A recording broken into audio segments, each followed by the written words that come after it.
All right. So, do you guys want to just go ahead and introduce yourselves individually real quick, and then like the whole band? I'm Tom. Julian. I'm Zach. I'm Nick. And you guys are Debatably Stable, right? Yeah. So, the first thing I usually ask all the bands that I've been asking is like, what's the meaning behind the band name? Like, Debatably Stable. There's no meaning. There really isn't one. Me and him were like fucking brainstorming for way too long, and we had a couple really shitty ones, and then it was like Darien Lake or like the Hemlock Fair or something. Oh yeah. And it was like we were getting on some really shitty put together like amusement park ride. And we were like, oh, it's like, oh man, I feel like I'm gonna get flung out of this thing. Like, oh no, it seems like it's debatably stable. Hold on Holy a second. shit. And then, yeah, I've wanted to change the name a couple times now, but it's stuck. I've heard the rumor that you guys were trying to change your name to something different, but I wasn't told to what. It was like spoken about, like Nick said, a couple times, but we never went through with it. Yeah. It's stuck. Is it still in the books, or is Debatably Stable just too iconic now for you guys to change?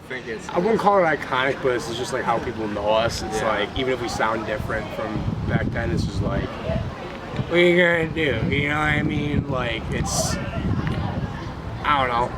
I feel like it's a dumb thing that bands do, where it's like, oh, we're starting a new project with all the same fucking members, going under a different name, and it's like, you know what I mean? Fuck it.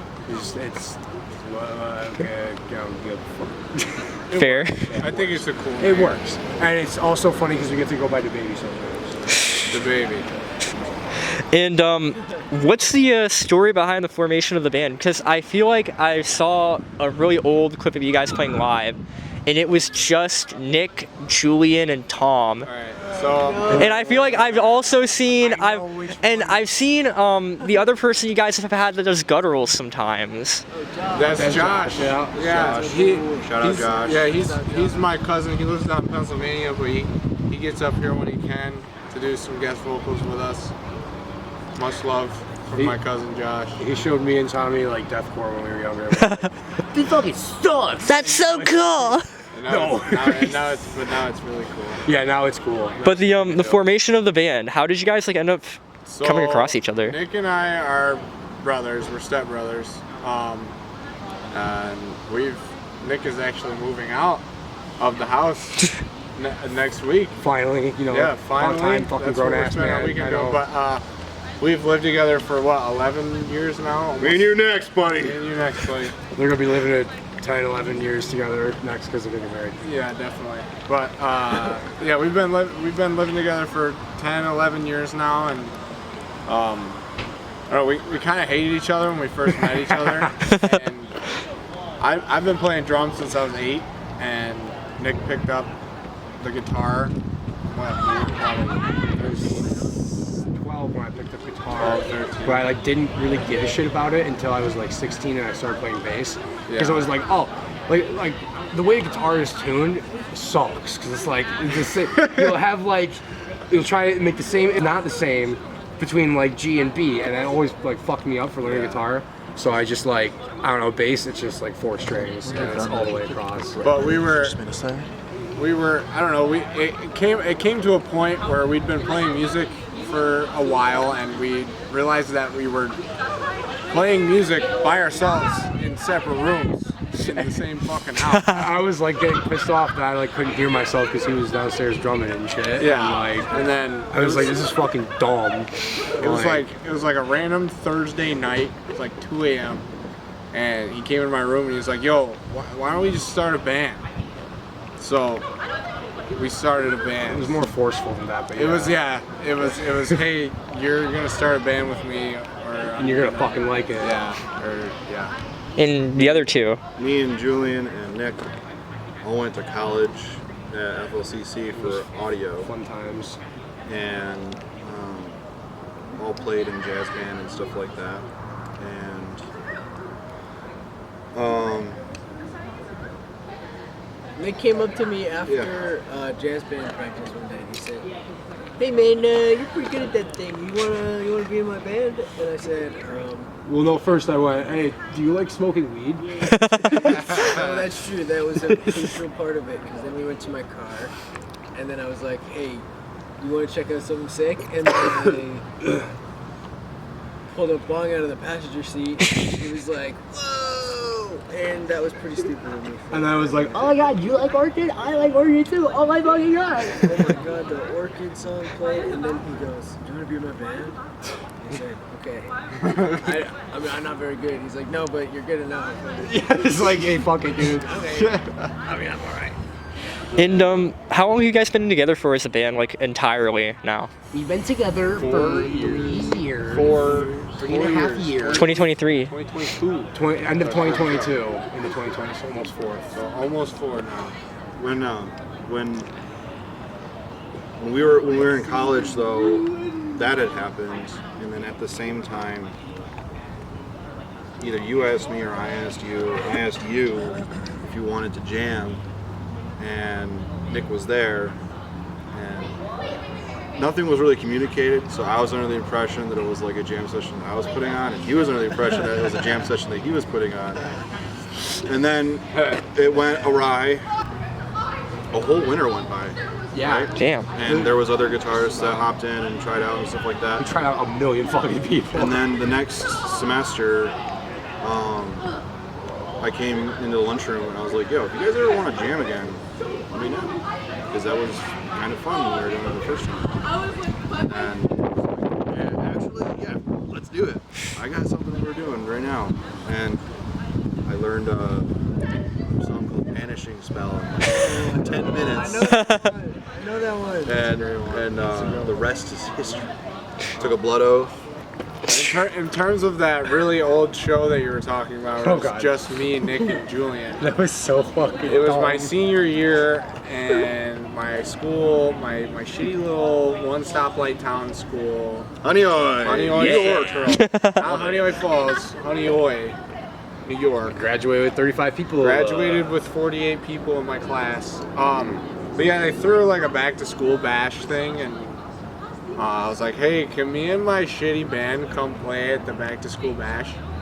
And this was like right as Zach was joining us. It was like that week. Yeah. Damn. So he didn't know the have songs. they didn't have all the songs down, so we played our shitty little 3-song intro, banishing and emitter set. 15 minutes. Back when Nick had like super long hair still. Yes. Don't remind me. Dude, I had like the chest cam on. I was a fucking hippie idiot in high school. You had a three. Fucking jazz guitar scene, bro. And now you guys make like, what would you guys describe yourselves as, like screamo, emo violence? I use emo violence to describe you Emo guys. violence, Yeah. yeah, because it's like we have a lot of influences from like spaz and shit, but like also like metalcore. And Orchid, I see you wear an Orchid shirt from time to Yeah, I time. fucking love Orchid. It was like me and Julian kind of wrote down that originally. Orchid was probably like the first heavy band I heard. I was like, oh my god, they can do that? And it's like originally It was like, wow. we were like a at the drive-in knockoff band. Oh, and, yeah. people Like just always prog, told us that. post-hardcore stuff. Yeah, it was like I didn't really scream. I just kind of shouted. It was really not good. I'm a huge like Mars Volta at the drive-in fan, so No, I kind I of still like at the drive-in a lot, but it was like, you know, that's their thing.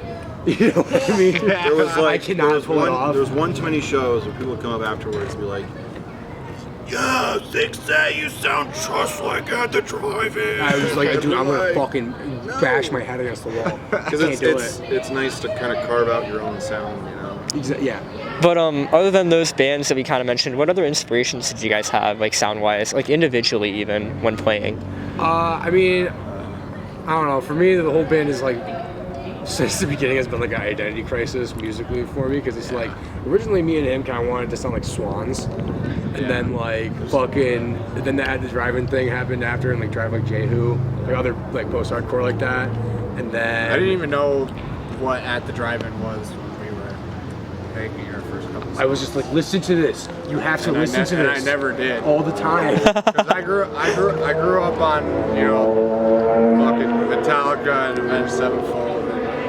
And Sleep Token. No, not Sleep Token. Fuck off. I listen to a lot of Lamb of God is my biggest influence. Like a lot of classic stuff I'm hearing. like a lot of classic metal in like early 2000s. Yeah, that and Lamb of God was I think is still my biggest inspiration, especially with like my double bass and shit. I love doing triplets and stupid shit like that anywhere I can, you know.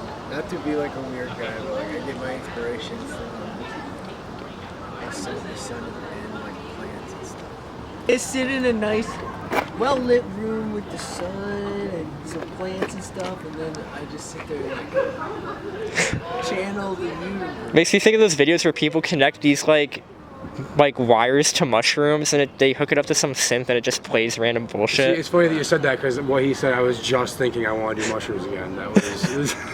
Not to sound like too much of I a... was gonna say, man, you're bringing me back to fucking hippies. For me, like, I grew up on a lot of the classic stuff from my dad, Metallica and stuff like that, and then, yeah. I mean, like Nick put me on to a lot of very cool stuff, and that has helped a bunch. I remember. I love playing style-wise. I love Drive Like Jehu and Pitchfork, and kind of like, if you notice, I bend my strings out of tune so much, and I love Quinter Armada and the Great Redneck Hope. That's a good one. There's a lot of really cool stuff out there too, but like what I listen to most in my free time is freaking King Gizzard. Just like Prague. But also, King Gizzard isn't necessarily like an influence for this project. You know? Right. It's just like your own personal taste and influence. And Nick, I feel like you kind of went over it a little bit. Yeah, I mean, I listened to like Metallica and shit when I was real little, and then like fucking got emo in high school, and then became a fucking Fantano idiot in high school. Well, I'm not kidding. So then after that, like that put me onto Orchid, and I was fucking no. But once I discovered like what actual screamo was, it's like I heard like Pierce the Veil and shit, and like Sleeping with Sirens growing up, and I was like, oh, this sucks. Like this is whiny. I don't like it. But then like fucking something about like those old screamo bands, like watching the videos of them like playing in like basements and shit. Just like raising the mic and just like dancing all over the place all funny while playing. And fucking like Jerome's Dream playing without a microphone and shit like that. Screaming at full volume. I was just like, dude, this is fucking it. You know what I mean? And then, you know, I looked around and I was like, oh wait, I want to do, you know, this type of music. I live in fucking butt nowhere. So it's like, you know, am I gonna convince the kids I go to school with who play fucking cross country to do this shit with me? No. You know what I mean? Like, there wasn't any. It was only when I like went to college that I was able to like figure it out. Yeah, talk to people that like actually like I guess wanted to make music, wanted to figure out what kind of music they make. You know what I mean? Torches to Rome is really sick. That's something that I poked my head into, and it changed my life along with Quinter Armada. You know, this is after kind of Nick introduced me to a lot of stuff, and then I kind of went down my own path. And anything that Sarah Kirsch, R.I.P., anything that Sarah Kirsch touches, if I'm saying her last name right, but anything she touches is like gold. Yeah, she was great. Torches her own, Red and Circuits. It's just a few questions I have for you guys. It's like, what does the local scene mean to you guys? Because you guys are a pretty big band comparatively. Like, you're kind of well known, and I know you guys know people like Michael, Michael from Pun, and Michael you guys are cool. Yeah, he was. Yeah, he's mentioned it a few times. He's like, these are my day ones. Yeah, dude, like fucking. Michael held the title proudly for a decent amount of time. The biggest Debatably Stable fan. Biggest Debatably Stable dick fan. You know. The local scene's very important to us. Very blessed to have the local scene we do. To watch it grow right before our eyes is something super special. To have the places that we have, to not have cops, you know, stomping around on everything we do. What more could you fucking ask for, you know? I mean, fuck pigs. It's... And to see the newer bands come in, and just today, you know, someone comes up to us and You guys are big inspiration, blah, blah, blah. It like warms the heart so much, and sometimes it feels like we don't deserve it because like all we're doing is like we started in a basement, played some instruments, and now we're here. Like I don't know. Sometimes it doesn't feel like we deserve it, but I guess that's just being a bit humble. So. I don't know what the local scene means to you guys. Yeah. Dude, I'm just go. I'm very much excited every time we got a show because it's like the energy in a room full of people is unmatched, and the good people that come out to our shows are some of the best people I've met in my entire life. Talking about you. Yeah. And the people watching. That's what I. If you come to shows, if not, you're a fucking herb. What? I'm keeping that in. Fuck yeah. No, I mean like to go off of John F. Kennedy. Ask not what your scene can do for you. Ask what you can do for your scene. Exactly. Like when we started out, there was like no screamo in Rochester. Pick 3. And now there's screamo. There was pick 3. There's pick 3. You must pay respect. There was only pick 3. I saw pick 3 at the Bug Jar and it changed my life because I was like, oh, this shit actually exists within driving distance of me. Never seen this before. Hey, pick number 3, my lord. And I was We're like, going on tour with them in a week.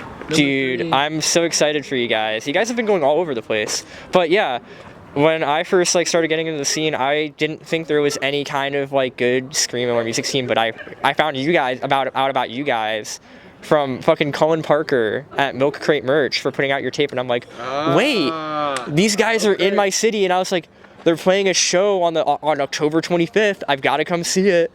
Damn, dude. Was that the Halloween show? Yeah, it was the one you guys played last year.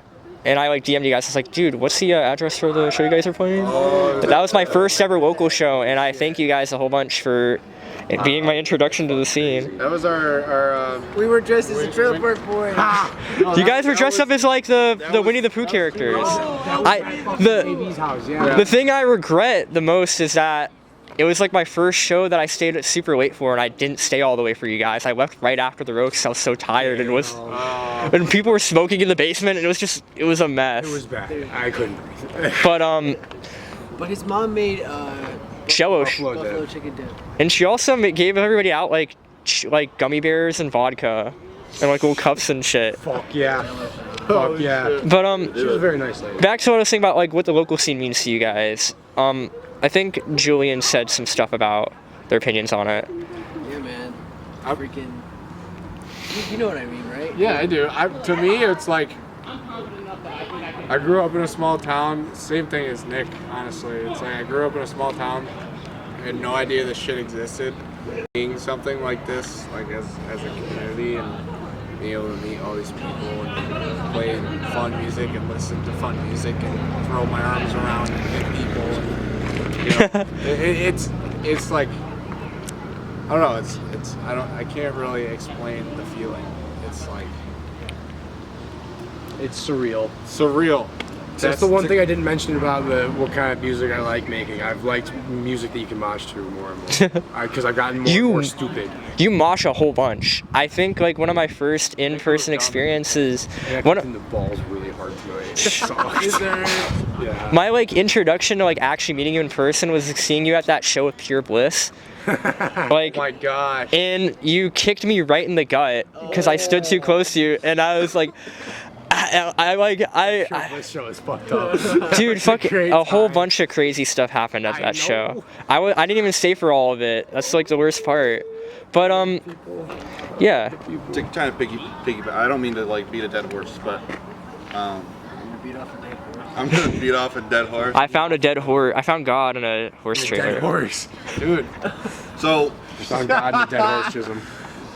I often like overthink the future a bit too much. It's a little unhealthy, but like Yeah. I try to convey as much as I can to like cherish every moment that you have right now, because you don't know when it could be your last. And nights like these, you know, it's when we're old farts, you know, and Nick comes over to my house to hang out. you want to come over and play? We talk about the good old days, jam a little bit or whatever. Like I don't know. Like it's hard to not feel nostalgic in the moment already when there's such cool shit happening around you. Sure. You know, in the prime. Will we remember these songs in 40 years? Music is a very powerful tool. I forgot the first name. How did it feel making that album, by the way? Like Which one? the your current one, Fake Ideas for Unhappy People. That was a pain in the ass because we fucked it up a bunch of times. Really? Yeah. Like, what was the process of like making that like as a band? We tried to record it in college off like somebody's project, and that didn't work. So we tried recording it ourselves, and that was also practically unsalvageable. So we offloaded it onto Ian from Wicked Squid, and we were like, "Fix it, Ian, please." the Wizard Fate. The Wizard Fate. He is a wizard, So good. and he's currently after that he was like, "Hey, can we like do this right the next time?" And we were like, "Yes, please work your magic." So we recorded with him this time for album 2. As much as the fact that it was a clusterfuck, we did it ourselves in a garage. We can say that we've done a whole album by ourselves in a garage. Like, you know, whether you like the songs or not, there's a little bit about me that's like a little proud, a little proud. You know. Do you want to tell them how long you had it so that the mic was on mono, or the headset was only on mono? When you were mixing. Oh, man. Yeah, when I attempted to mix it, I think my headset was on mono. I don't know. I don't want to talk. And do you guys have another like upcoming release happening? Because I know you guys are recording stuff right now. We have an album 2 that we just Album 2 is on the way, and it's gonna fuck. We did 8 songs in one day, and then we did the other 3. Oh, we did 11 songs in one day. Damn. And then did the other 2 the next day, and then went and finished up everything else. 3 days total. Ian, the Wizard Fate, is working on it right now. And this is something we're really proud of. Gotcha. We're actually proud of this one. I'm excited for it. I'm excited to hear it because you guys are really cool. I enjoy the stuff you guys put out.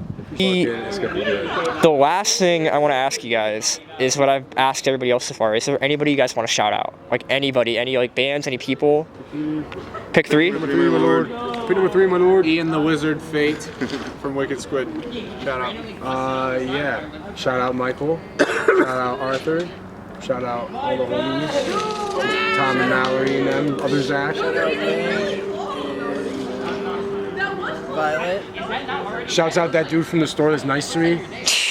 Shout out my dad for helping me lug my shit around for like 2 years. Shout out my dad for being generally cool.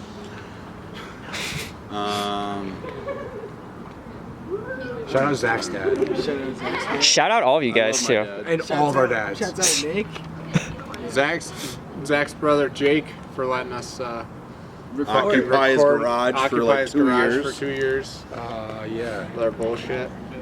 Real talk though, anybody we've interacted with in the scene, both local and anywhere else, who's been nice to us, not a piece of shit, shout out to them. Shout out to every single person that comes out to our shows, especially consistently. We see you, we know you, and it's so much appreciated to see familiar people time after time again at multiple shows. It feels very Special. Yeah, it's very special. So, All right. Any other closing remarks you guys want to give? Last words. The last word. They're playing a show tomorrow. Shout out Last Word. Shout out Last Word. I feel like you guys kind of inspired them because I see Luna and them like hang out around you guys a lot. Would you say that's accurate? We're just friends and we like the same music. I mean, Fair enough. they're more metalcore. I like them a lot though. I'm excited to go to that show with people. All right. Thank you guys so much for letting me interview you guys. There's probably going to be a second one that we do again with Alice and Sid for another project. They have like a whole different set of like more straightforward questions they want to ask. But again, thank you guys so much. This like means a lot to me. Yeah, thank you. it means a lot to us. And It does. bye. Fuck cops. Bye.